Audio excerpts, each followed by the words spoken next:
ओम गण गणपते नमा गणपती बाप्पा मोरया जय गणेश मंगलमूर्ती मोरया अशा गणेश नामाच्या जयघोषाने दगडूशेठ गणपती मंदिराचा परिसर दुमदुमून गेला। नवा वर्षातील पहिला अंगारकी संकष्टी चतुर्थी योग असल्याने भाविकांनी दगडूशेठ गणपतीच्या दर्शनासाठी पहाटेपासूनच मोठी गर्दी केली। मंदिराच्या कळसापासून ते गाभाऱ्यापर्यंत विविध रंगी फुलांनी केलेली पारंपरिक आकर्षक पुष्प सजावट आणि विद्युत रोषणाईने संपूर्ण श्रीमंत दगडूशेठ गणपती मंदिर उजळून निघाले होते। श्रीमंत दगडूशेठ हलवाई सार्वजनिक गणपती ट्रस्ट सुवर्णयुग तरुण मंडळाच्या वतीनं अंगारकी संकष्टी चतुर्थीनिमित्त गणपती मंदिरामध्ये विविध धार्मिक कार्यक्रमांचं आयोजन करण्यात आलं।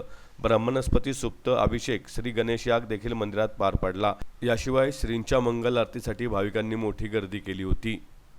मंदिरावर केलेल्या पुष्प सजावटीकरता झेंडू गुलाब शेवंती आदी फुले वापरून पारंपरिक सजावट करण्यात आली होती, तर सभा मंडपात आकर्षक फुलांची आरास करण्यात आली।